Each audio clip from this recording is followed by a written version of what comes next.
Carmen, tá bom. Boa noite, Carmen, Rose, amigas. tá Boa noite, ótimo o minhas som. amigas. Boa noite, meus amigos. Nós estamos aqui na Sociedade de Estudos Espíritas Francisco de Assis, hoje, dia 22 de outubro de 2025. E nesse horário, das 19h40, nós estudamos essa obra, O Sermão do Monte, de Cláudio Fajardo, né? Essa obra maravilhosa, O Sermão do Monte. Nós estamos estudando o capítulo 6, Atitude Cristã, que trata, né, do Evangelho de Mateus, capítulo 5, versículos 33 a 37. Mas antes de nós iniciarmos, vamos elevar o nosso pensamento ao alto, ao nosso Pai Criador, a Jesus, o médico das almas, para agradecer todas as bênçãos que nós temos recebido, rogar ao Pai pela nossa proteção, pelo nosso equilíbrio, pelo nosso discernimento e pedir ao Senhor, né, que abençoe o nosso lar, nossa família, nossos bons propósitos, nossos amigos, vizinhos, e que todos aqueles que nesse momento estão necessitados da palavra do Senhor, que todos possam ser dignos da sua misericórdia, do seu amparo, e que o Senhor console, ampare todos aqueles que estão muito necessitados nesse momento. E assim, envolvidos por essas bênçãos que caem do alto sobre cada um de nós, te pedimos ao Pai que nos dê a permissão para iniciarmos o nosso estudo da noite de hoje, graças a Deus. Bem, minha gente, nós estamos estudando aqui atitude cristã. Nós já até começamos esse capítulo, mas eu vou ler a passagem do Evangelho, do título, do início do capítulo, que diz assim: Outro sim, ouvistes que foi dito aos antigos: não perjurarás, mas cumprirás teus juramentos ao Senhor. Eu, porém, vos digo que de maneira nenhuma jureis, nem pelo céu, porque é o trono de Deus, nem pela terra, porque é os cabelos de seus pés, nem por Jerusalém, porque é a cidade do grande rei. Nem jurarás pela tua cabeça, porque não podes tornar um cabelo branco ou preto. Seja, porém, o vosso falar, sim, sim, não, não, porque o que passa disso é de procedência maligna. Então, vamos iniciar aqui o nosso estudo, quando ele diz assim: mas cumprirás teus juramentos ao Senhor. Então, o Cláudio Fajardo vai dizendo assim: os amigos espirituais têm insistido em mostrar a importância de cumprirmos aquilo que prometemos. Quer dizer, pelo menos o básico, né? Já que a gente. Jesus já falou: não, não jure nada. Mas já que você jurou uma coisa, pelo menos o básico, né? Que a gente cumpra isso, né? Então, os amigos espirituais chamam a nossa atenção para isso. André Luiz, no livro Nos Domínios da Mediunidade, capítulo 26, pode puxar a setinha, botar aí, capítulo 26, ao trazer algumas palavras sobre a psicometria, narra um caso de determinada companheira que recebera de seu noivo uma promessa de casamento. Este, não podendo cumprir a promessa devido à necessidade de mudança, deixa eu ver aqui, para o outro país, deixa a amada a esperar uma possível volta. Então, o noivo, né, viajou e falou para a moça que ele iria voltar, né? Iria voltar. Então, essa noiva ficou esperando, né? O tempo passou e o prometido não foi cumprido. Ele não voltou. Séculos depois, no plano espiritual, ela, a noiva, ainda se encontra vinculada a um espelho que lhe fazia lembrar o amado aguardando o cumprimento da promessa, né? Então, gente, basicamente, o que é a psicometria? A psicometria é a faculdade mediúnica de ler a história de objetos e lugares ao tocá-los, captando as impressões e memórias de pessoas que os manusearam. Nós estudamos isso no livro Diversidade dos Carismas, lá nos primeiros capítulos, lembra? Médio psicômetro pode acessar informações do passado, presente e até do futuro relacionados a um objeto, sintonizando-se com as energias ou fluidos que ali ficaram impregnados do objeto. É uma forma de percepção extrasensorial que permite ao médium ver e sentir o que aconteceu através de um objeto. Então, é uma coisa muito interessante a psicometria. Quem quiser se aprofundar, né, no caso da psicometria, vai ter um estudo interessante a ser feito, tá? Nós já fizemos esse estudo aqui, através do estudo de obras, de outras obras, então é uma coisa interessante. Mas aí, como ele citou o livro dos domínios da mediunidade, eu trouxe esse texto, eu não pedi para vocês pegarem, porque fica difícil de achar, mas é no capítulo 26, tá? Capítulo 26, que tem o título Psicometria. Capítulo 26 do livro Nos Domínios da Mediunidade, o capítulo 26 tem esse título, Psicometria, tá? E aqui eu no parágrafo 46, por isso que eu não podemos pegar, no parágrafo 46, André Luiz diz assim: ao lado de extensa galeria, dois cavalheiros e três damas admiravam-se no museu, estavam no museu, admiravam singular espelho, junto do qual se mantinha uma jovem desencarnada, com expressão de grande tristeza. Então, eles estavam passeando, né? Era no museu, deixa eu só ver aqui o lugar direitinho, né? Mas acho que é isso mesmo. Eles estavam passeando, estavam olhando lá, e aí eles viram esse espelho, né? Um espelho muito bonito, e eles perceberam que dois homens e três damas estavam nesse museu admirando um belo espelho. Mas o André Luiz, que também estava lá, aí em espírito. Essas pessoas estavam no museu. Dois cavaleiros e três damas. Estavam no museu, andando, imagina, no Louvre, né? Andando por lá, quando eles viram o espelho muito bonito, ficaram admirando o espelho. Mas André Luiz, espírito, ele viu uma jovem desencarnada com expressão de grande tristeza próximo do espelho. Aí eu vou pular aqui para o parágrafo 54. Hilário, que estava junto com André Luiz, Hilário e André Luiz, vamos dizer assim, eram dois alunos, né, discípulos, né? Hilário, discípulo de Aulos, porque quem é o orientador espiritual dessa obra é Aulos. Então, Hilário, incapaz de sofrer a curiosidade que nos esfogueava o cérebro, indagou sobre a moça. Que fazia ali naquele túmulo de recordações? Que o museu, na verdade, é um túmulo de recordações, não é? Se a gente for analisar bem, o museu é um túmulo de recordações. Que quase tudo que está no museu pertenceu a alguém que já morreu. Por isso que ele fala, museu é um túmulo de recordações. E aí o Hilário perguntou, né, sobre a moça. Que fazia ali naquele túmulo de recordações?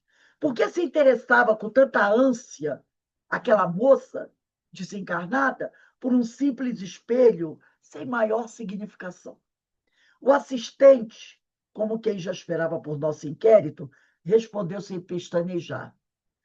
Toquei o objeto para informar-me. Então, o companheiro que estava com eles orientando o trabalho deles ali, que era o Aulus, ele também não sabia o que ela estava fazendo. Ele não sabia. Mas o que que ele fez?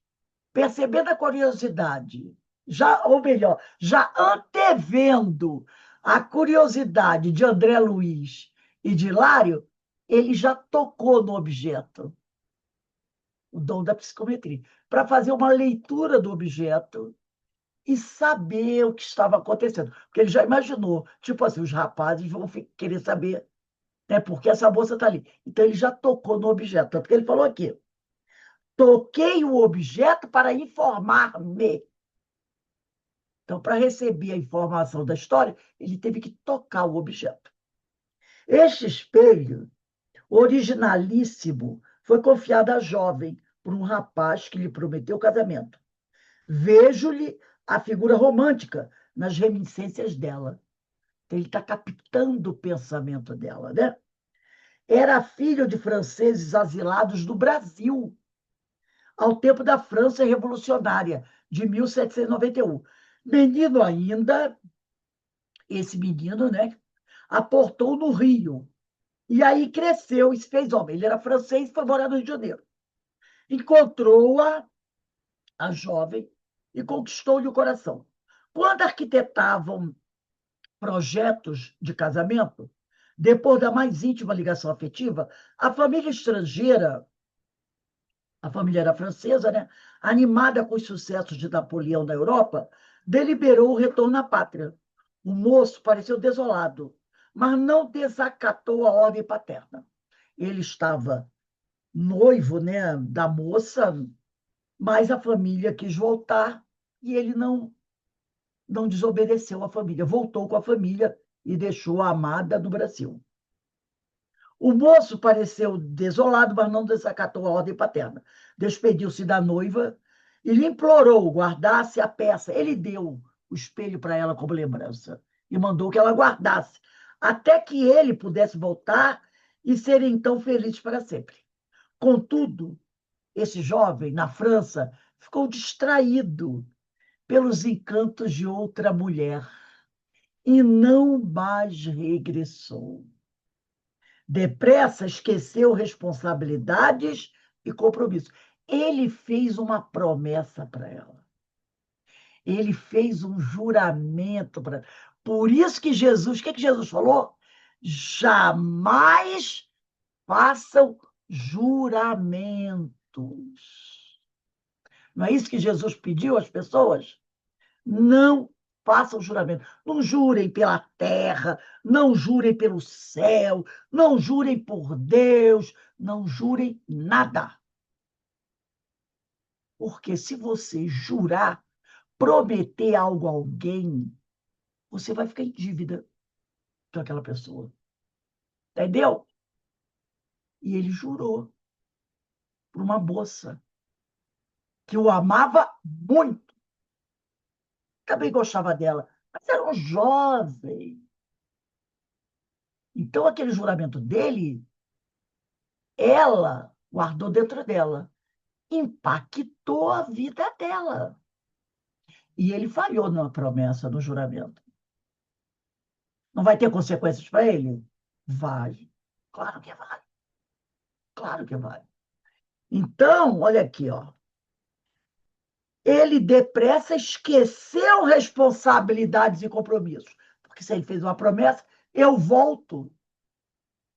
É um compromisso que ele assumiu.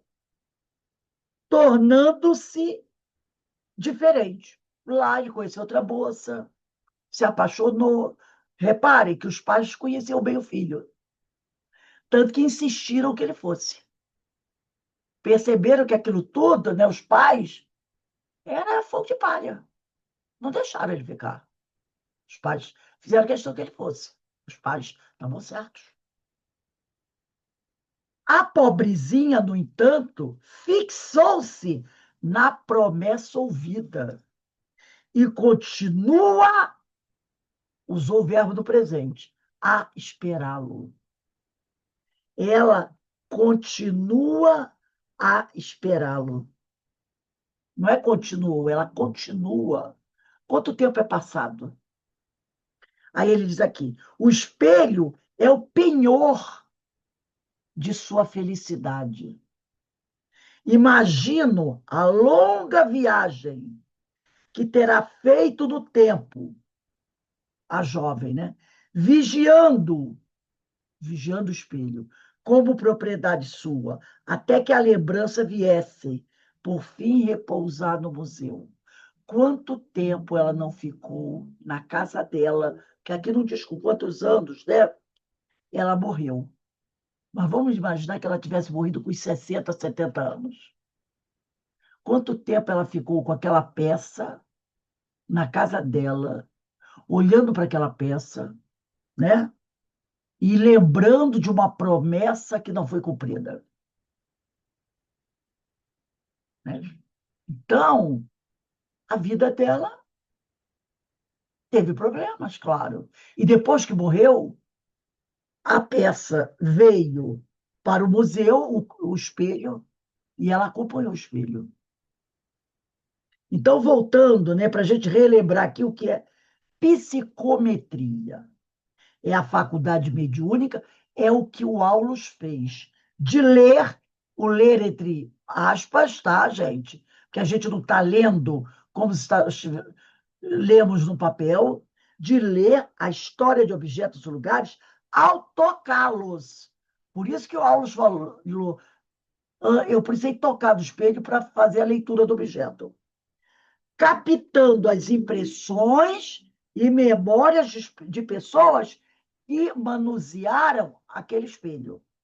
Médio psicômetro, no caso do Aulus, pode acessar informações do passado, presente e até do futuro, relacionados ao objeto, sintonizando-se com as energias ou fluidos que ali ficaram impregnados. Então, aquela jovem, quantas vezes ela tocou naquele espelho?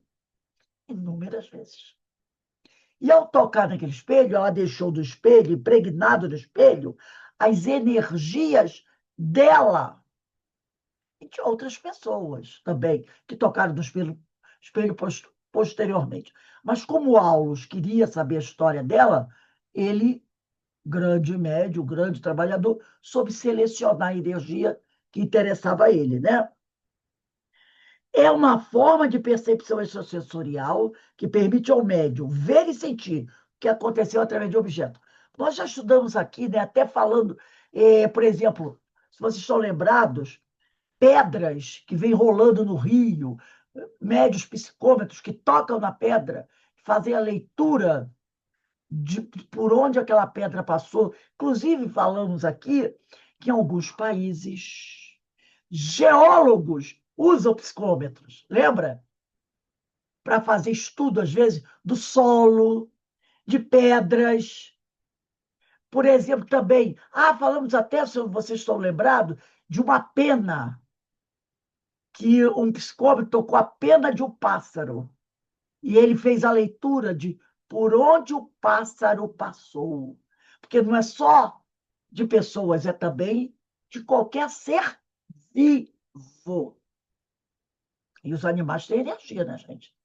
Então, nesse estudo que nós já fizemos, faz bastante tempo, nós trouxemos vários exemplos disso. Uma pedra até que saiu de dentro de um vulcão, foi jogada para fora. Essa era uma médium que pegou e ela fez uma leitura de milhares de anos daquela pedra.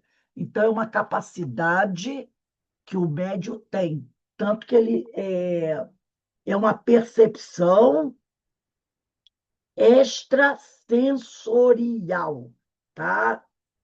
É uma percepção extrasensorial que permite ao médium ver, porque ele pode ver por onde aquele objeto passou, e sentir as vibrações do que aconteceu através de um objeto. Então, no caso, o Aulus fez isso, né? Então, uma coisa assim, muito interessante.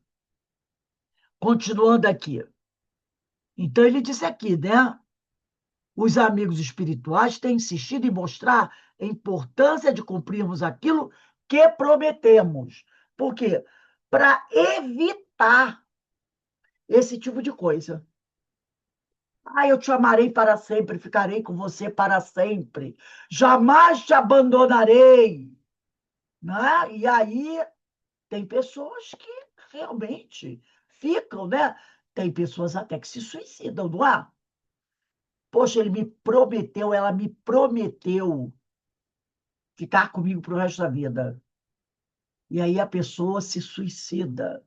Então a gente tem que tomar cuidado com esse tipo de promessas. Eu jamais farei isso com você. Sabe aquelas coisas muito enfáticas? A gente tem que tomar cuidado, afinal, somos espírito terceira ordem. Então Jesus chamou a atenção disso. Inclusive aqui, nesse trecho de Mateus, capítulo 5, versículo 33 a 37, Jesus diz assim: porém, vos digo que de maneira nenhuma jureis, nem pelo céu, porque é o trono de Deus, nem pela terra, porque é os cabelos de seus pés, nem por Jerusalém, porque é a cidade do grande rei. Nem jurarás pela tua cabeça, porque não podes tornar um cabelo branco ou preto. Então você não pode dizer assim, eu juro por tudo desse mundo que eu vou voltar.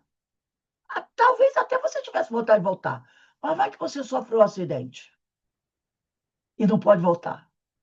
Então ele falou, nós não temos essa capacidade nem de tornar um fio de cabelo nosso branco ou preto, sem tinta, sem pintura, não é pela nossa vontade. Você não tem a capacidade disso, né? De fazer algo mudar assim de uma hora para outra.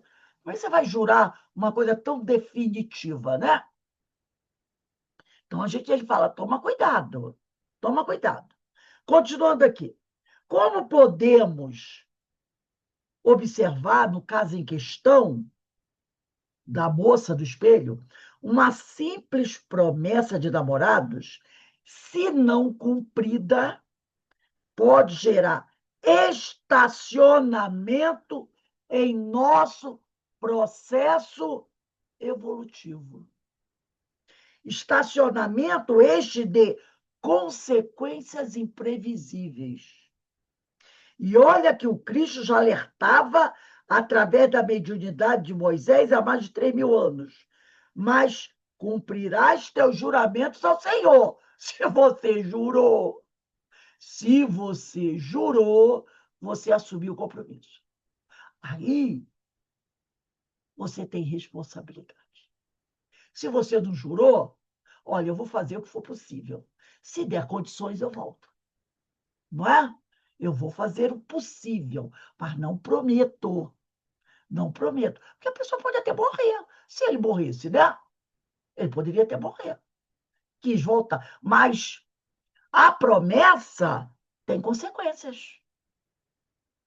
O outro, a gente não sabe como o outro vai encarar isso. Então, você ficou com uma responsabilidade com aquela pessoa, que você prometeu a ela uma coisa. O Rose, Vale.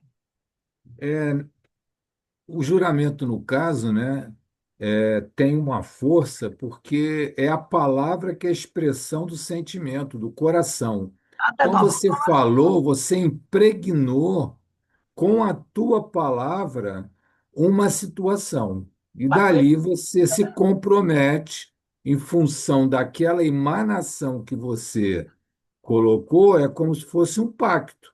Você criou um pacto com a outra pessoa e a palavra tem poder, né? E você não sabe como a outra vai encarar isso. Se é uma outra pessoa, espera 1, 2, 3 anos, não vai mais não, sabe? Eu vou procurar outro noivo e vou casar. Tudo depende de pessoa para pessoa. Agora, a outra, apaixonada, impressionada, uma pessoa muito sensível, já não encara assim, entendeu? Já não encara assim. Por isso que Jesus recomenda, não jure jamais. Porque se você jurar, você empenhou a tua palavra, como o Alberto falou aí. E aí você vai se envolver num problema que você não tinha. E vai levar ao estacionamento do seu processo evolutivo. Porque você vai trazer para o outro um problema que, olha, impactou a vida dela. Impactou a vida dela. Se tornou uma moça depressiva. Já dá para perceber que não teve uma vida boa, talvez nem tenha casado, né? Ficou ali, acreditando naquela promessa. E tanto foi impactante para ela a promessa, que depois que ela morreu, ela continuou ligada ao espelho. Se não fosse impactante, ela teria ido embora, mas ela ficou. O espelho foi para o museu, ela, ó, ali do lado, agarrado aquela lembrança do noivo, né? E detalhe, sem saber o que aconteceu com ele. Então, ele diz aqui: o processo evolutivo das criaturas não dá saltos. A gente já sabe que a natureza não faz milagre, né? A natureza não dá saltos. O processo evolutivo das criaturas não dá salto. É por isso que Moisés permitiu se fizessem juramentos em nome do Senhor. Quando somos ainda discípulos do erro, o primeiro momento é não errarmos. Já o dissemos anteriormente. Então, quando você ainda é alguém muito fraco, muitas vezes as pessoas impõem a você certas regras. Lembra que nós falamos daquele povo lá de 2, 3 mil anos atrás? Inclusive, a gente vai estudando e vai encontrando as coisas, né? Estava vendo ontem um documentário de escavações em Jerusalém. Eles encontraram, parece que foi esse ano, o Poço de Siloé, em Israel, onde eles acreditam que era o templo de Salomão.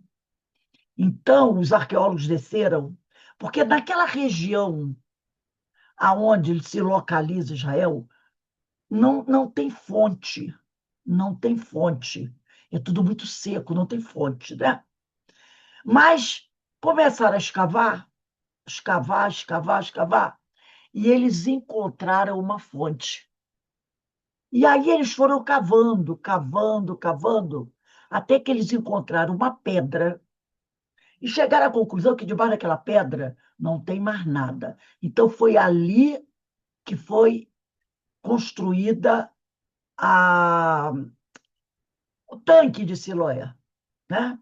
E encontraram a água, que ainda é lá cristalina. Aí tem as escadas. Esse poço de Siloé, ele data de 1.800 anos antes de Cristo. 1.800 anos antes de Cristo. Mais ou menos com a chegada dos hebreus à Terra Prometida. Entendeu? Quase 2.000 anos antes de Jesus. Então, ele falou, aí tem as escadas, né? E viram tudo feito na pedra. E depois, por cima, foram feitas outras construções que depois, com o tempo, tampou a fonte. Inclusive, mostrou dois pesquisadores que eles estão procurando a Arca da Aliança, acho que a Arca da Aliança está ali no Pociló. Aí eles entraram na fonte, andaram com água até na cintura, né? E para tentar encontrar a saída. Então, era ali que era o Poço de Siloé, foi construído 1.800 anos antes de Cristo, e Jesus várias vezes esteve lá no Poço de Siloé, né, que ainda era na época de Jesus, porque depois Jerusalém foi destruída. E quando Jerusalém foi destruída, Jesus falou sobre isso. Não deixarão os, os invasores, lembra? Quando ele falou Jerusalém, Jerusalém, ele estava no Monte das Oliveiras, conversando com os discípulos. Não ficará pedra sobre pedra. Quando os invasores, né, tomaram Jerusalém, destruíram tudo, derrubaram o templo. Então, aquelas rochas caíram por cima da fonte de Siloé. Imagina o tamanho do templo. Imagina a destruição, né? Então, eles derrubaram tudo. Então, cobriu-se tudo de rochas. Então, a fonte sumiu. A fonte sumiu. E agora eles encontraram a fonte de Siloé, que foi construída. Construída, ela já existia. As escadas, o lugar em volta, que as pessoas ficavam, o salão, 1.800 anos antes de Cristo.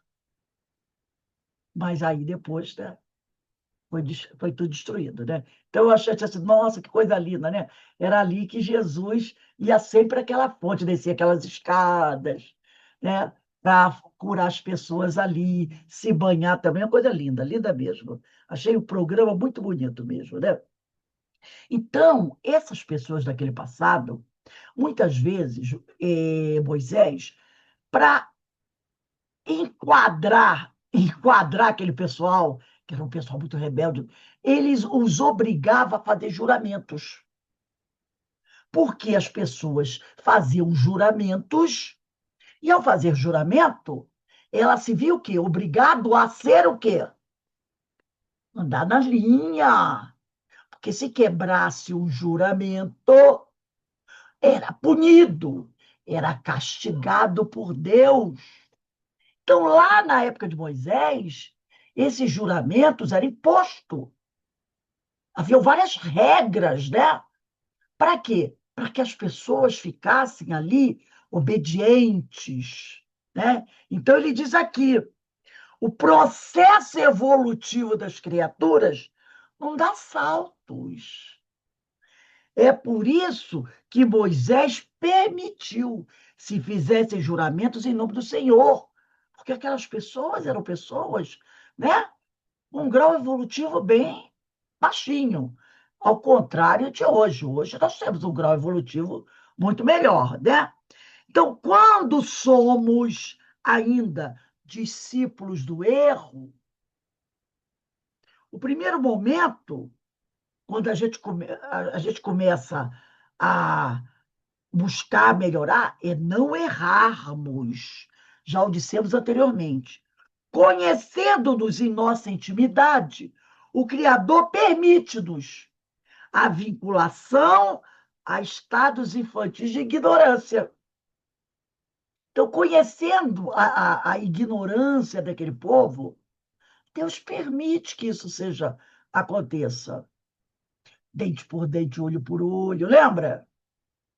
Porque, imagina, há 1.800 anos antes de Cristo, quando foi construída a piscina de Siloé, alguém chegar como para uma pessoa daquela época, 1.800 antes de Cristo, e dizer para ele: olha, se alguém bater na sua face, ofereça outra. Você imagina isso? Você consegue imaginar o tempo de Abraão, Isaac e Jacó? Consegue imaginar isso? Não dá. Então a lei tinha que ser assim, ó. O cara ficar atento. Você chegar, vamos sentar aqui, meu irmão. Amemos-nos aos outros. Amai os vossos inimigos. Se alguém te convidar para caminhar uma milha, caminhe duas com ele. Vocês acham que ia pegar? Claro que não, gente. Gente, há 2.000 anos atrás, quando Jesus veio e falou isso, até outra, 2025, hein? 2025. O que a gente escuta aí? Que vingança é um prato que se come frio. Não tem essa máxima da Cosa Nostra. Tu não sabe o que é Cosa Nostra, né? A máfia italiana. Vingança é um prato que se come frio. Em 2025. Imagina há 4.000 anos atrás. 2.000 depois de Jesus, mas 2.000 para trás. Então, Deus, conhecendo-nos em nossa intimidade, permite-nos a vinculação a estados infantis de ignorância, de tal forma que, por medo do inferno, ou por ter prestado juramento, afastamos-nos das viciações. Porque se você continuar assim, você vai para o inferno. Aí a pessoa, não, não quero ir para o inferno. Porque o inferno é ser um caldeirão de óleo fervendo, vamos jogar lá dentro. Não era assim que era ensinado? O cara, para não cair no caldeirão de óleo fervendo, fazia qualquer negócio. Aí ele diz aqui, né? Mais tarde, quando Cristo operar em nós. Aqui eu achei tão interessante. Ele usa tudo no futuro, né? Mais tarde. Aí a gente pergunta, quando? Jesus falou que esse bastardo nem ele sabe quando vai ser. Lembra?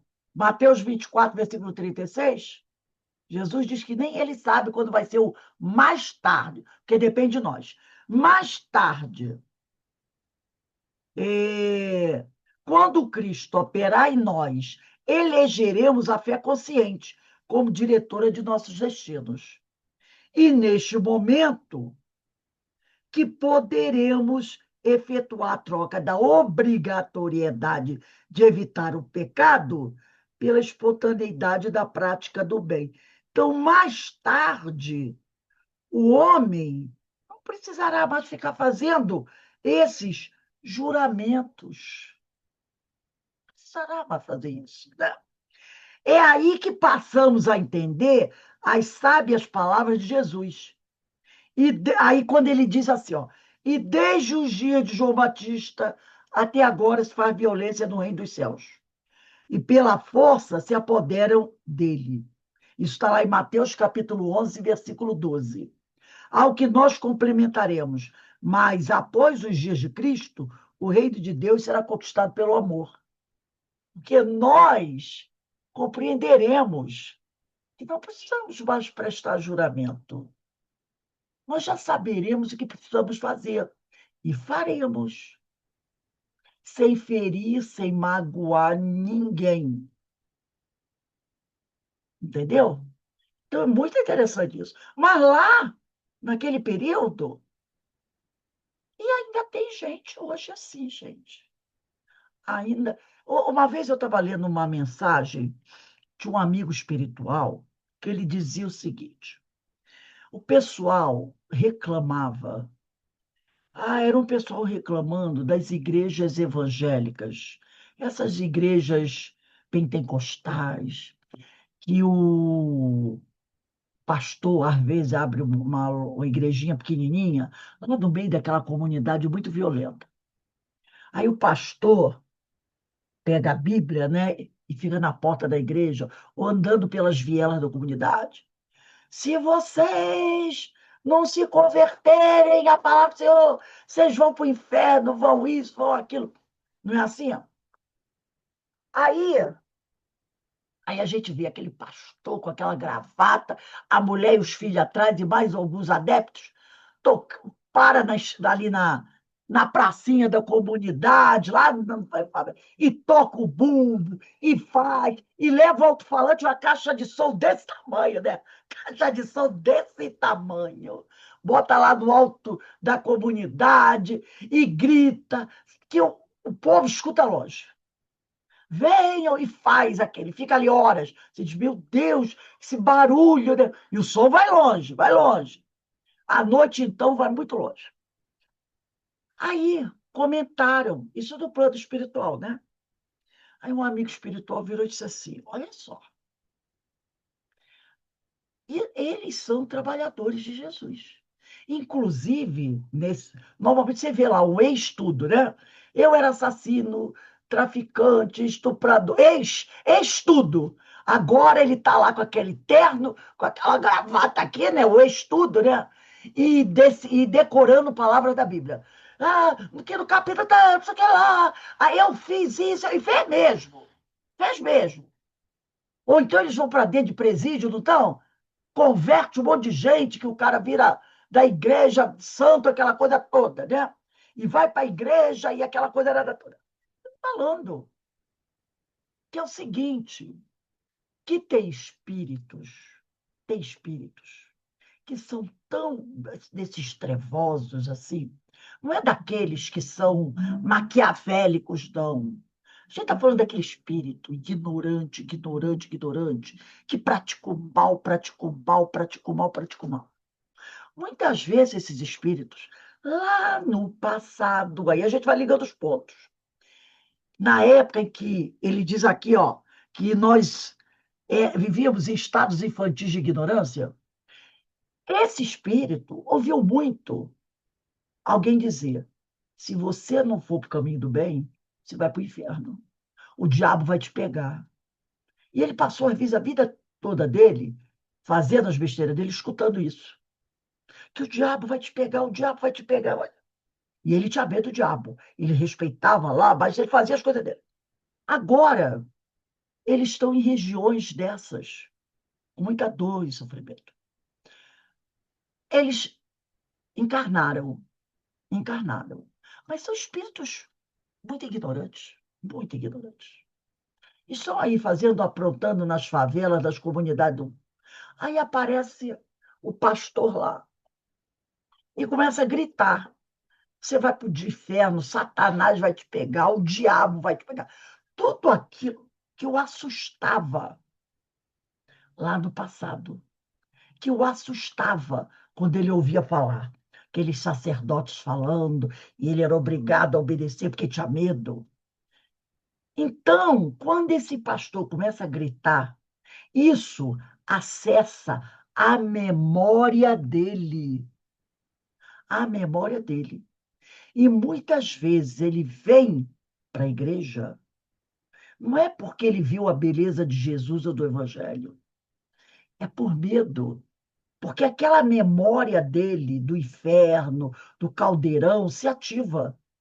E ele corre ali da igreja. E ali ele começa a sofrer o quê? Uma lavagem cerebral. Para quê? Para desligá-lo daquela vida que ele leva. Então, a ideia ali, inicial, não vai ser torná-lo um bom discípulo de Jesus. Vai ser o quê? Desvinculá-lo daquela faixa de frequência negativa. Então ele fica assim, ó. Ele fica assim. E vai ficar assim, às vezes, anos, uma encarnação inteira. Aí depois ele retorna ao plano espiritual, e aí ele começa, entendeu? Ser reeducado. Então ele fala que esses trabalhos dessas igrejas é sensacional. Esses pastores, muitas vezes, são a reencarnação daqueles antigos líderes religiosos lá do passado, que ficavam, sabe, ali, conduzindo o rebanho, a força. Então, eles têm esse trabalho. Porque, às vezes, esses espíritos precisam de um choque é muito grande. Então, quando ele começa a escutar aquilo, diabo, Satanás, não sei o quê, aquilo acessa a lembrança dele do passado. E ele teme aquilo. Então, ele se aproxima para buscar tal proteção daquilo que é uma ameaça. Nisso, eles começam a trabalhar. Então, é para desvinculá-lo dessa faixa vibratória negativa. Cortar o vínculo. Então, ele vai ficar ali, ó, sendo doutrinado durante um bom tempo, até que mais tarde ele possa passar por um tratamento. Por isso que ele vai dizer aqui, né? É, quando ele diz aqui que a natureza, o processo evolutivo das criaturas não dá salto. Isso é tão verdade dessa ignorância dos espíritos. Vocês conhecem, devem conhecer aquele caso, está no livro do Ramiro Gama, lindos casos do Dr. Bezerra de Menezes. Quando o doutor Bezerra de Menezes, trabalhando numa mesa de desobsessão, tá? Ele está doutrinando o espírito, mas esse espírito é um espírito muito leviano, né? E ele está conversando com o espírito, tentando demover o espírito, né? De ficar ali, sabe aquele espírito que fica ali perturbando, querendo tomar o tempo da reunião? E doutor Bezerra percebe que aquele espírito, ele não vai à frente. Então ele diz, meu amigo, né? Ele tenta. Está na hora, acabou a reunião, vai para cá, né, vai procurar o seu caminho, a gente precisa continuar aqui. E o espírito continua, continua, continua. Aí doutor Bezerra percebe o quê? Que aquele espírito não ia sair dali. Era um espírito ainda muito terra-terra, muito ligado às coisas materiais. Aí doutor Bezerra percebe o quê? Esse espírito, quando estava encarnado, tinha medo de quê? Quando encarnado, ele era um bandidinho, ladrão, batedor de carteira. Esses que ficavam dando golpe. Esse espírito, quando encarnado, ele tinha medo de uma coisa: polícia. Ele tinha medo de polícia. Então, o que que o doutor Bezerra faz? Bate na mesa suavemente, o espírito do doutor Bezerra. Não, o espírito não, ele estava encarnado. Bate na mesa e grita: polícia, polícia, polícia. O espírito, ó, vai embora. Está no livro, lendo os casos Bezerra de Menezes. O espírito vai embora. Doutor Bezerra conta isso. Porque já tinha feito de tudo para convencer o espírito. Mas ele estava ali querendo atrapalhar. E ele pensa, meu, esse espírito é tão ignorante, tão ainda, sabe, apegado às coisas da matéria, ele nem tem ideia que ele morreu, nem tem ideia. Mas o que, que ele tinha medo, esse espírito, quando encarnado? De polícia. Então o doutor Bezerra ameaça ele com a polícia. Bate na minha entrevista, polícia, polícia. Ele vai embora. Gente,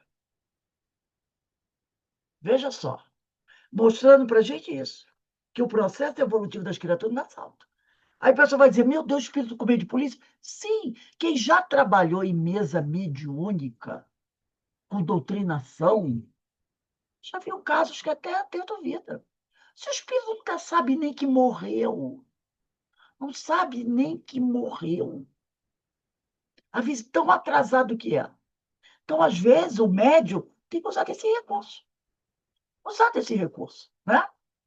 Então, ele continua aqui. Agora a gente vai aqui, ó.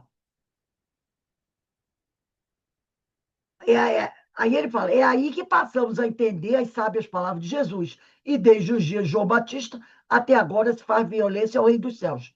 E pela força se apoderam dele, ao que nós complementaremos. Mas após os dias do Cristo, o reino de Deus será conquistado pelo amor. Essa história que eu contei aqui, a gente tem que tomar cuidado também. Porque às vezes a gente se apega a algumas coisas que depois que a gente desencarna, a gente pode também não saber que já morreu. E pode ficar apegado a bens materiais, a uma casa, a um carro, né? Como eu já atendi um espírito que sofreu um acidente de moto, morreu, e nós conversamos com ele, tentamos convencê-lo aí, né? Até dizendo que os médicos na ambulância iam levá-lo, e ele não sai daqui. Eu vou tomar conta da minha moto, porque minha moto é nova.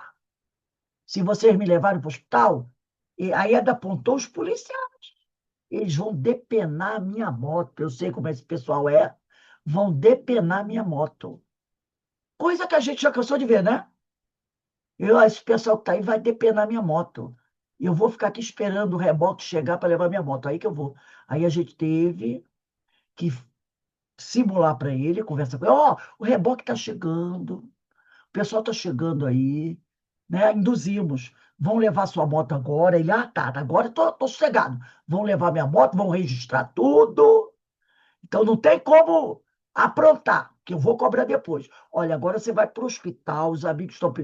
E ele foi para o hospital acreditando que ele sobreviveu ao acidente, que era só umas besteirinhas e que a moto dele tinha ido para a oficina. Era um jovem. E ele não sabia a moto, mas estava pegado o quê? A moto dele. Então, olha aí. Então, não é uma coisa tão assustadora assim, né? Não é coisa só de espírito de 2000 anos atrás. Então, ele diz aqui: eu, porém, vos digo que de maneira nenhuma jureis, é Jesus falando, nem pelo céu, porque é o trono de Deus. Eu, Jesus, o Cristo de Deus, o sábio dos sábios. Porém, vos digo, é preciso ouvir Jesus. Por isso que ele é enfático. Eu, porém, vos digo. Escutaste o que os antigos disseram. Eu, porém, vos digo. Então é preciso ouvir Jesus. Há muito tempo ele nos espera e nos aconselha e nos induz a um posicionamento diferente do que sempre tivemos. Sua paciência é infinita. É verdade. A paciência de Jesus é infinita. Suas palavras expressam a mais pura verdade. Sigamos-lo. E aí ele diz: Eu, porém, vos digo que de maneira nenhuma é imperativo, que de maneira nenhuma significa de modo algum, definitivamente. Jureis nem pelo céu. Jurar, já o dissemos, é prometer. Normalmente, quando se jura, faz-se em nome de alguém ou de algo sagrado. Ninguém vai dizer assim, eu juro por mim mesmo. Não. A gente bota um peso na nossa palavra, como disse o Alberto ainda há pouco. A gente bota um peso na nossa palavra. Então, faz-se em nome de alguém ou de algo sagrado. Se você quer fazer a coisa mais poderosa, em nome de Deus, em nome de Maria, em nome disso, em nome daquilo. Ainda diz assim, ó, tem gente que ainda, eu juro pela vida dos meus filhos. Não tem gente que faz assim? Ó? Tem gente que diz, pela vida dos meus filhos. Antigamente, quando a gente era criança, lembra? Eu juro pela minha mãe mortinha. A gente falava isso. Eu juro pela minha mãe mortinha. Mas aí a gente era criança. A gente era criança. Mas a gente falava, eu juro pela minha mãe mortinha, né? Mas a gente era criança, né? Mas tem gente que continuou fazendo isso na idade adulta. O Cristo nos diz, de maneira nenhuma jureis nem pelo céu. Só podemos prometer o que é possível cumprir. Como só devemos dar o que nos pertence. Então, a gente só pode prometer o que é possível cumprir, o que está dentro das nossas possibilidades de cumprir. Ou, né, como ele diz aqui, prometer dar só o que nos pertence. O céu não é um lugar que se compra ou se vende, mas um estado possível de se adquirir, desde que nossa ação seja coerente com o que sabemos. Então, o céu não é um lugar que se compra ou se vende, mas é um estado, na realidade, é um estado da alma, né? O céu é um estado da alma. É um estado possível de se adquirir. Então, nós podemos adquirir esse céu. Desde que nossa ação, aquilo que a gente faça, seja coerente com o que nós sabemos. Desta forma, aprendemos que o que importa não é a promessa em si, mas a realização. E esta não é fruto do prometer, mas de planejamento e perseverança. Como podemos prometer em nome de algo que não conhecemos e muito menos possuímos? Então, o que importa não é a promessa que você faz, mas é a realização. É a realização daquilo. Olha o caso da moça. Não foi a promessa dele de voltar o mais importante. O mais importante foi a realização, que não aconteceu. Porque ela não ficou com a vida dela prejudicada naquela encarnação e futuro, porque ele prometeu. Foi porque ele não realizou o que ele prometeu. Entendeu? Por isso que ele diz aqui.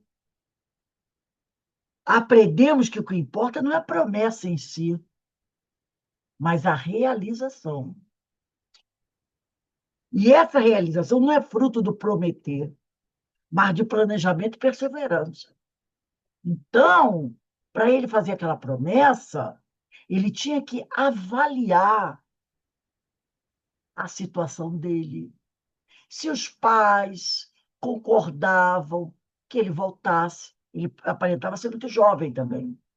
Se ele tinha condições de cumprir com aquilo, Então, ele tinha que ter o planejamento, verificar se o amor dele por aquela moça era realmente um amor sério. E estando lá na França, conhecendo uma nossa nova moça, ele poderia ter parado e pensado: não, tem uma moça do Brasil, eu fiz uma promessa, eu fiz um planejamento com ela. Eu não vou me aproximar de nenhuma outra, a não ser que eu escreva uma carta, né? E conversasse com a moça: olha, infelizmente, eu estou com problemas aqui, eu não vou poder voltar, para que a moça tivesse uma satisfação. Ele não deu essa satisfação para ela. Então, ele diz aqui: a realização é fruto de planejamento e perseverança. Como podemos prometer em nome de algo que não conhecemos e muito menos possuímos?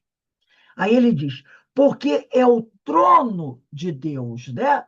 Ele diz: não jureis nem pelo céu, porque é o trono de Deus. O porquê? Porque Jesus fala: porque é o trono de Deus. Por quê? O porquê expressa o motivo de não se proceder desta forma. Não jurar, não jurar, não jurar pelo céu, porque o céu é o trono de Deus. Então ele diz aqui, né? O céu é o trono de Deus, afirma-nos Jesus, como a mostrar que é onde nós possamos encontrar Deus. Esse encontro nosso com Deus, será o momento mais nobre de nossa existência. É o desiderato, é o grande objetivo de todos nós, é a grande aspiração de todos. A doutrina espírita mostra com muita clareza e objetividade que a conquista do céu é fruto de muito labor, é fruto de muito trabalho. O espírito que já habitou o céu busca reconquistá-lo através do trabalho em suas múltiplas existências, procurando despertar e fixar em seu íntimo as virtudes que possuem estado latente. Então, esse céu é algo que está no nosso íntimo, é algo que vai se desenvolvendo com o tempo. Então, você não pode jurar pelo céu, por algo que você ainda não conhece, por algo que você ainda não conquistou, que são essas virtudes todas. Você não pode jurar por isso. Aí ele diz aqui: quando entramos em sintonia com o bem, nós nos fazemos presente em Deus da mesma forma que Ele está sempre presente em nós. Lembra quando Jesus fala: eu estou no Pai e o Pai está em mim? É porque Jesus está em plena, total e absoluta sintonia com o bem. Não é o nosso caso. Então, nós nos fazemos presente em Deus da mesma forma que Ele está sempre presente em nós. Ter o céu como trono será no instante em que possuirmos a virtude em seu estado pleno. Então, quando eu digo, Jesus, não reze nem pelo céu, porque o céu é o trono de Deus. Né? O céu. Então, ter o céu, para eu jurar pelo céu, eu tenho o céu para oferecer, não é? Eu estou jurando pelo céu. Então, eu domino esse céu, eu tenho esse céu, eu tenho a posse desse céu. Então, Jesus diz que não. Ter o céu como trono será o instante que possuímos a virtude e seu estado pleno.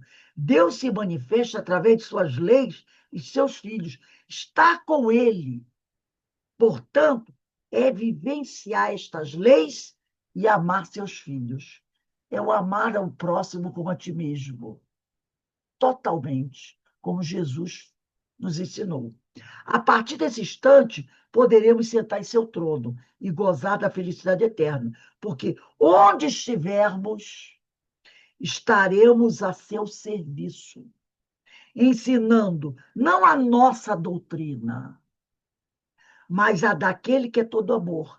Aí poderemos dizer, como Jesus também disse: eu e o Pai somos um, como está em João capítulo 10, versículo 30.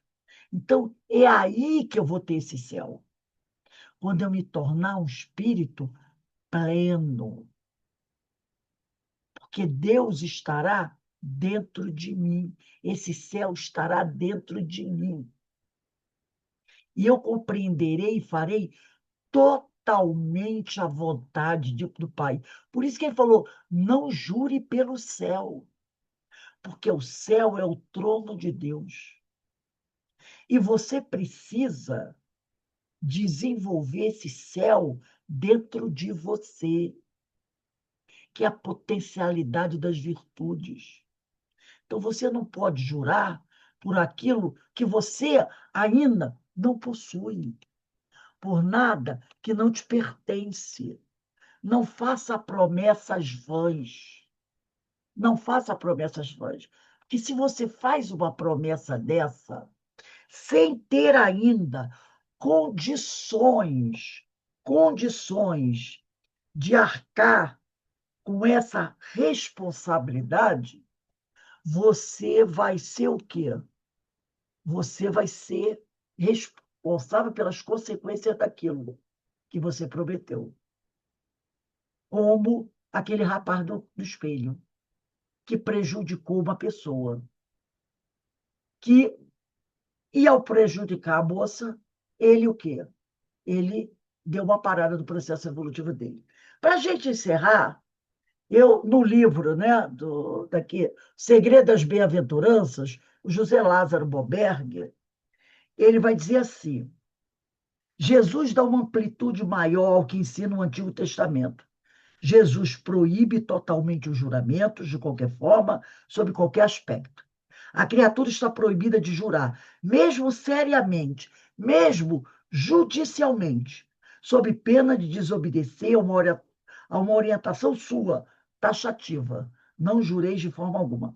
A própria existência do juramento induz a um padrão de duplicidade. Aí a pessoa diz: por quê? Por que a essência do juramento induz a um padrão de duplicidade? Porque fica claro que a palavra nada poderia valer, a menos que viesse acompanhada de um tipo de garantia verbal. Lembra, lá no passado, quando os homens diziam assim: ô, seu fulano, vamos fazer um negócio aqui.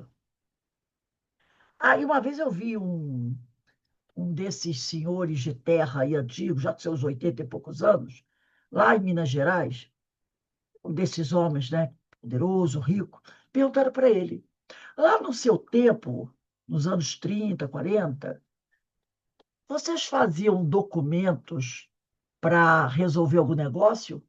Não, não tinha documento, não. Porque era tudo apalavrado. Era tudo apalavrado. Não tinha esse negócio de documento, não. O homem dava a palavra dele, acabou.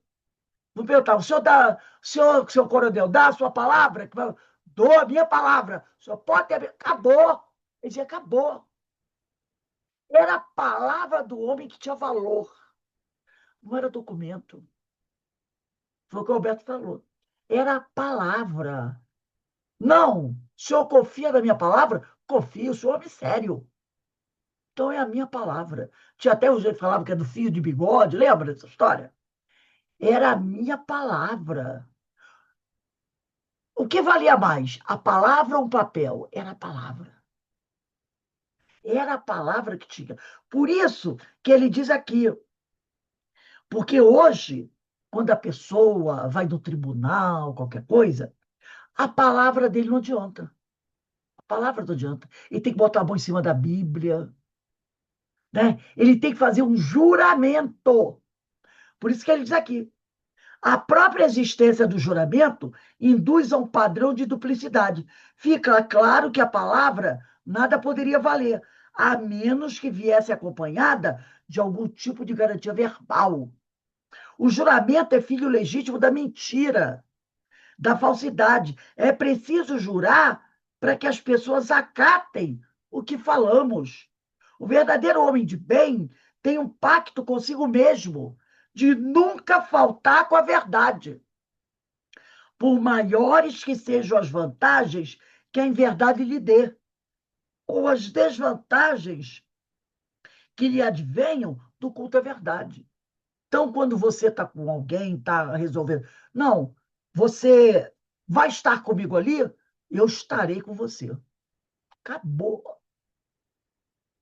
Logicamente, a gente não está falando aqui de um acidente, uma coisa assim. Então, isso é o que vale. Isso é o que vale. Os amigos espirituais esperam de nós não juramentos. Eu juro que vou fazer isso. Não. É a sua palavra. É a sua decisão. Eu vou seguir o Cristo. Acabou. Eles confiam em nós. Eles confiam em nós. Eles não vão dizer assim, Carmen, você jura por Deus que você agora vai seguir o Cristo? Jamais eles vão esperar da Carmen isso. E a decisão é dela. Aí ele continua aqui: conheceis a verdade, e a verdade vos libertará, asseverou Jesus. A apreensão da verdade é sempre gradativa e não depende do lugar do espaço, pois para sua conquista, cada um é dono de seu tempo de maturidade. O céu é o estado de pureza que o espírito conquista progressivamente, à medida que extirpam de si as nuvens escuras da imperfeição. Aqui a ideia de trono é relacionada com o sistema de governo reinante da época. Na época de Jesus tinha o rei, né? Que sentava no trono. Então Jesus usa o termo trono, porque é o trono de Deus, né? E de seus tronos julgavam e transmitiam ordens aos súditos. Nesta ótica, comparava-se o trono dos reis com o trono de Deus. No entanto, o trono de Deus não está ligado ao governo material, mas ao chamado reino de Deus, que existe em estado embrionário em todas as criaturas. Nós temos o reino de Deus em estado embrionário dentro de nós. Conforme tudo evolui na natureza, não é? Conforme nós vamos evoluindo, esse reino de Deus dentro de nós vai evoluindo também. Quando Pilatos perguntou a Jesus: És o rei dos judeus? Jesus respondeu: meu reino não é deste mundo. Se o meu reino fosse deste mundo, a minha gente houvera combatido para impedir que eu caísse nas mãos dos judeus. Mas o meu reino ainda não é aqui. Está lá em João, capítulo 18, versículos 33 e 36. Referia-se Jesus não aos bens materiais, mas aos bens espirituais. Por isso que ele diz: mas o meu reino ainda não é aqui. Aí o pessoal não entende isso que Jesus disse. Meu reino ainda não é aqui. Ele não estava querendo dizer que a terra, que o mundo aqui, nunca será reino dele. Não é isso que ele estava dizendo. Ele está querendo, ele se referia não aos bens materiais, mas aos bens espirituais. Mas quando ele diz meu reino ainda não é aqui, ele está querendo dizer o quê? Que enquanto a terra, enquanto os homens que vivem na terra ainda estiverem ligados às coisas materiais, mais do que as espirituais, o reino dele ainda não é aqui. Mas o dia que nós tivermos desenvolvido o reino de Deus dentro de nós, no dia em que nós formos homens virtuosos, verdadeiramente virtuosos, aí o reino de Jesus será também aqui. Entenderam? Porque ele disse: o meu reino ainda não é aqui. Porque aqui, aquela época e ainda hoje, nós damos mais valor às coisas da matéria. Então, o reino de Jesus ainda não é aqui. Mas um dia será aqui também. Um dia será. Percebeu como a gente tem que analisar cada palavra de Jesus? Porque eu mesmo já tinha lido isso várias vezes. Há várias vezes. Quando Jesus diz assim: ah, porque o meu reino não é aqui. Ainda não é aqui. Eu não tinha percebido isso. Mas agora eu percebi. Ele diz: meu reino ainda não é aqui. Não quer dizer que não seja aqui. Para sempre, nunca será aqui. Não. Um dia o reino de Deus vai ser aqui, sim. Depende de quem? Depende de nós. Depende de nós. Assim, o homem não deve usar o nome de Deus em vão, principalmente para ratificar uma mentira, pois ele está presente em seu reino, dentro de toda criatura. O céu, dentro da própria criatura, é a morada de Deus, aguardando que nos alinhemos com Ele. Então, Deus está aguardando que dentro de nós, que nos alinhemos com Ele para usufruirmos de sua abundância. O momento mais importante e feliz é aquele que estamos em sintonia com Deus da intimidade. Nada pode ser mais nobre em nossa existência do que estarmos ligados com Deus, vivenciando a vontade de Deus, leis sábias e eternas. Estamos nos posicionando de conformidade com o ensinamento de Jesus. Eu e o Pai somos um, como está em João capítulo 10, versículo 30. E estaremos unos com Ele, pois esta é nossa destinação. Como o céu não é um lugar externo que se compra ou se vende, mas uma condição de desenvolvimento espiritual na intimidade, que conquistamos gradativamente, como jurar por um céu que muitas vezes, dada a nossa condição de maturidade, ainda não sentimos ou ainda não conquistamos? Como jurar por esse céu que nós ainda não alcançamos dentro de nós? Como jurar por um céu aonde Deus lá está, aonde nós ainda não conseguimos nos alinhar com Ele, como Jesus se encontra alinhado com Ele? Por isso Jesus falou, chamou nossa atenção. Não jureis por causa disso. Nós ainda estamos desenvolvendo. Esse reino de Deus ainda está em estado embrionário dentro de nós. Conforme a gente se esforça para melhorar, para aplicar os ensinos de Deus, nós vamos evoluindo. E esse reino de Deus vai evoluindo conosco. E assim nós vamos nos alinhando com Deus. Conforme toda essa população, essa humanidade estiver alinhada com Deus, aí sim Jesus poderá dizer: meu reino está em toda parte, tanto no céu como na terra. Esse é o meu reino. Esse é o meu reino espiritual. Mas enquanto o homem ainda não tiver evoluído, ainda estiver preso às questões materiais, Jesus vai dizer: meu reino ainda não é deste mundo. E aí, gente, eu sei que vocês estão cansados, estão bem com sono, mas e aí, o que vocês têm a dizer sobre isso?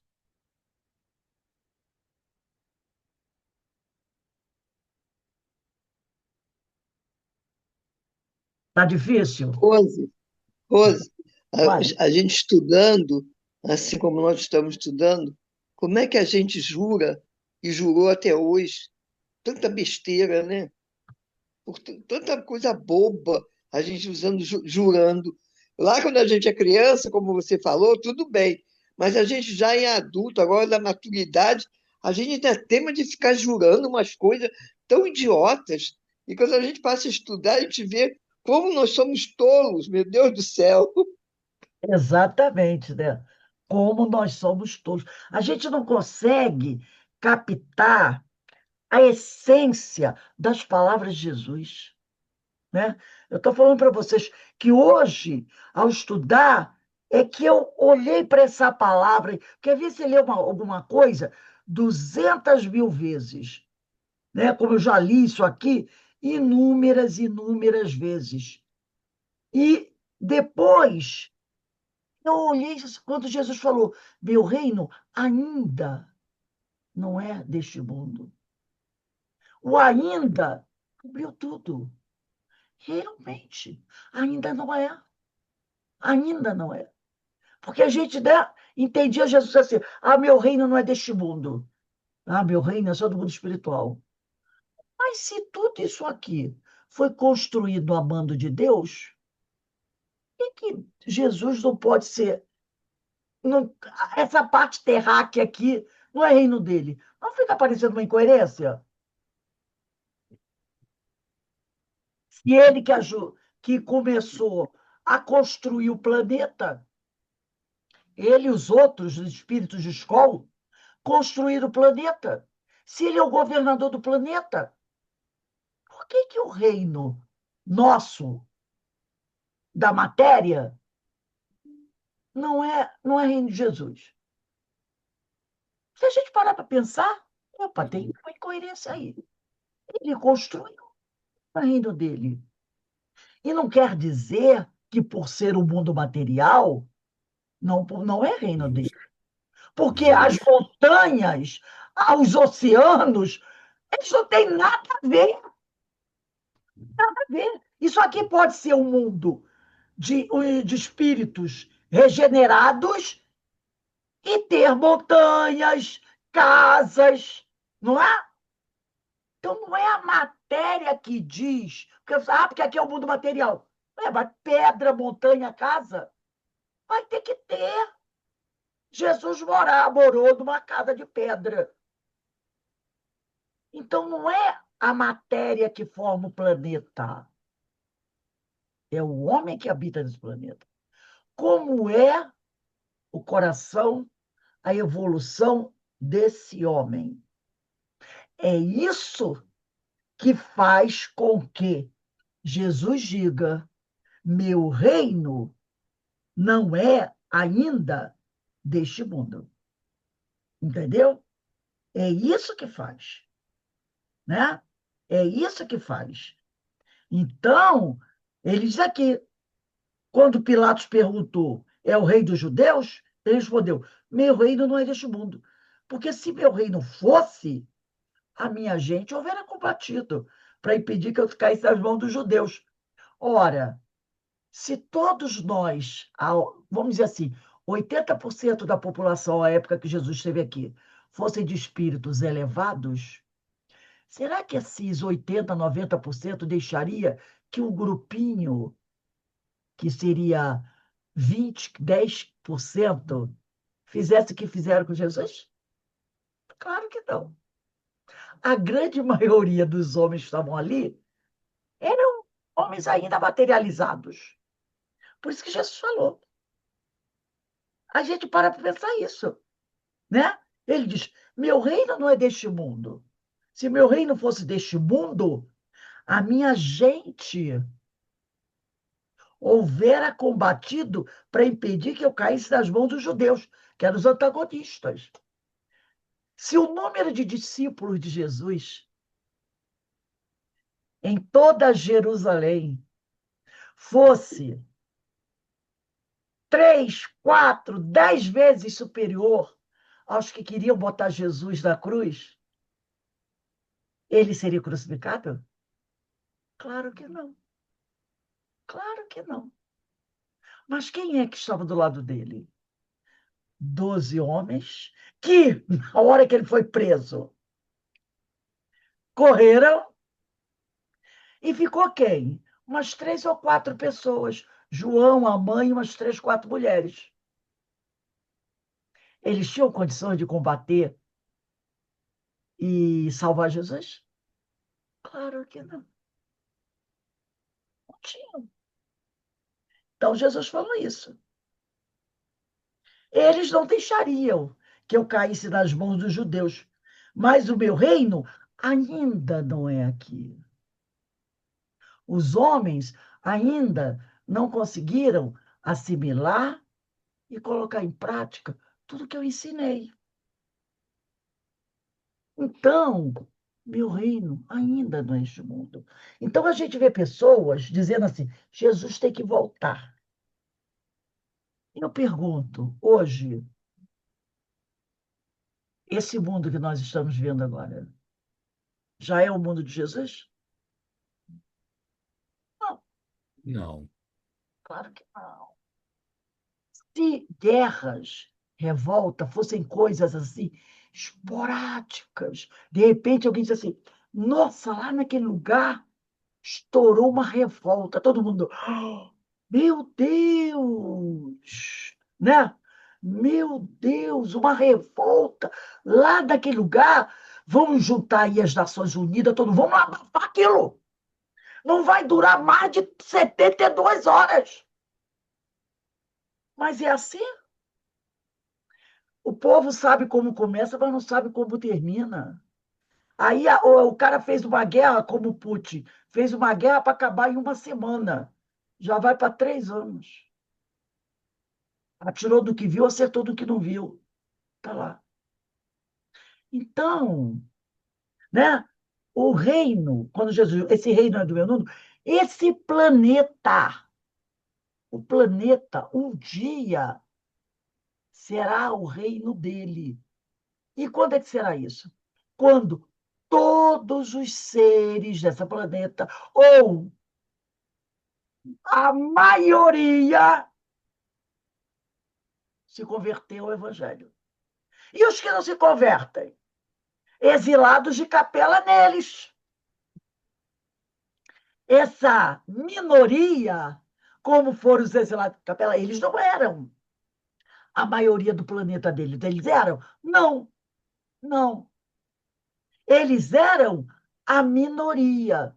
Porque o planeta ou aquele sistema, porque eram vários planetas, vieram espíritos de vários planetas daquele sistema para cá. Não foi só de um planeta que veio todo mundo, né? Os árias, os egípcios, os indianos, os chineses, os egípcios, não veio, os hebreus, não veio de um planeta só. É um sistema solar, um sistema com vários planetas. Mas chegou um momento que toda aquela região evoluiu. Grande parte dela evoluiu. Alguns, vamos dizer assim, gatos pingados, não seguiram. O que aconteceu? Foram exilados. Então, são os árias, os hebreus, né? Os egípcios e os indianos, não é isso? Os indianos que vieram para cá. Esse grupo que veio, esses grupos, era a minoria em relação a toda aquela população daquele sistema. Retira-se e esses estão atrapalhando. Agora, como é que você vai tirar toda 90% da população de um planeta? Não é? Aqui da Terra hoje, se tivesse que fazer um exílio e deixar só os aqui, vai sair 80% da população do planeta. Aí olha o trabalho que vai dar para trazer gente para ocupar o lugar desses que partiram. Então, por isso que nós aprendemos na outra aula. Jesus até falou, o pessoal vai desencarnar. Não, na questão 1019 do Livro dos Espíritos, lembra? Como é que a transformação vai acontecer? Vão desencarnando e outros vão chegando. Vão desencarnando e outros vão chegando. Isso, aos poucos, que vai se dar essa mudança. Fala, Alberta.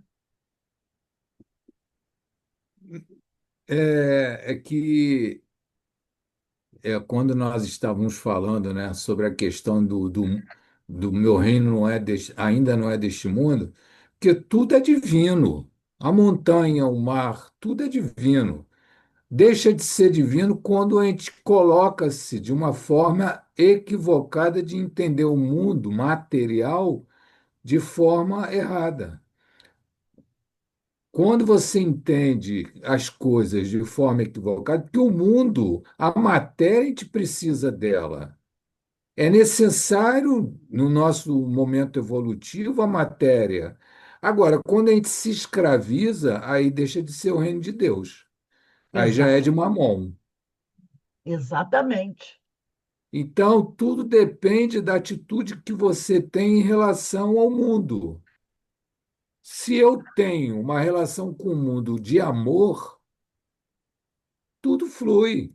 Eu vou me relacionar com o mundo de forma amorosa, respeitando a natureza, o ser humano. Agora, se eu tenho me relaciono com o mundo de forma gananciosa, pegada, aí não é mais o reino de Deus que está aqui para mim, é o reino de Mamon. E Então, nem todo mundo consegue, né, Alberto? Nem todo mundo consegue perceber, né? Tem assim, Justo. muita gente não consegue perceber isso, fazer essa diferença, né? Fazer tem esse raciocínio, tem esse raciocínio. é por Tem isso, gente que, muita gente não tem esse raciocínio, por isso né? que a gente vai estudando o Evangelho de Jesus, as palavras de Jesus, e aí a gente vai começando a entender o que ele diz, meu reino não é deste mundo. Porque muita gente fala, ah, não, esse mundo aqui material, isso não é reino de Jesus. Eu digo, não, peraí. Cuidado, esse reino É, material. é. Alguém tem algum Falta de problema entendimento. com as montanhas, com o oceano? Que coisa mais divina que o oceano? Não, como nós vivemos, como nós pensamos. Essa forma nossa ainda de viver, devido à nossa evolução, ainda não é o reino de Jesus. Não é assim que Jesus vê as coisas. Por isso ele passou os ensinamentos para que a gente vá o quê? Fazendo crescer e evoluir dentro de nós, porque o reino de Deus está dentro de nós, e se o reino de Deus está dentro de nós, Deus está dentro de nós. E esse reino de Deus está dentro de nós de forma embrionária, quer dizer, nós ainda não conseguimos compreender o que é verdadeiramente o reino de Deus, que é o estado de pureza da alma. O reino de Deus é o estado de pureza da alma. Quando nós desenvolvermos esse estado de pureza da alma, toda essa Jesus poderá dizer: meu reino é este mundo, é todo este mundo. Então a gente vai, depende de nós. Cabe a cada um buscar, né? Cabe a cada um buscar. Jesus não vai fazer essa transformação para nós. Isso é um trabalho É. individual. Nós somos espíritos imortais. Percebeu a beleza desse Sermão do Monte? É uma coisa espetacular, né? Gente, semana que vem a gente vai começar aqui, ó. 29 de outubro, bota a data. Nem pela terra, porque é os cabelos de seus pés. Nem por Jerusalém, porque é a cidade do grande rei. Tá? Nem pela terra. 29/10/25. Então, gente, depois que a gente encerra, né, esse estudo, essa reflexão do Sermão do Monte, a gente vê, meu Deus do céu, como a gente começa a encarar as coisas, né? E aí a gente vai analisando um versículo que Jesus fala, gente. Um versículo. A gente tem que ler nas entrelinhas. A gente tem que mergulhar na palavra de Jesus. E conforme a gente vai estudando, a gente vai tendo mais capacidade de compreender essa palavra de Jesus. Joana, faz a nossa prece de encerramento, minha amiga, por favor. Vamos lá. Vamos, nesse momento, unir nossos pensamentos. Elevando a Deus, nosso Pai, a Jesus, nosso Mestre, a Francisco de Assis, mentor da casa, agradecendo a essa espiritualidade amiga pela oportunidade desse estudo, que esclarece, que consola e nos guia na nossa transformação. Agradecemos o companheiro que trouxe essa obra, que tanto tem nos auxiliado, a companheira que coordena o estudo e a todos nós que participamos com carinho, com dedicação e com desejo sincero do aprendizado. Que Jesus nos ampare a todos nós, nos dando sempre força, coragem e ânimo para continuar. Agradecemos ao Pai, que Ele derrame bênção de luz sobre todos nós, encarnado e aos desencarnados, que também estudam conosco, que também estão buscando a melhora e a transformação. Que a luz do Evangelho nos envolva nessa noite, em todos os dias da nossa caminhada, na graça de Deus. Graças a Deus. Bem, meus irmãos, vamos encerrando aqui o nosso trabalho. Daqui a pouco tem a nossa irradiação para os nossos irmãos desencarnados. Que o Senhor abençoe a todos nós, tá bom? Eu vou passar aqui, deixa eu encerrar aqui, e uma boa noite para todos.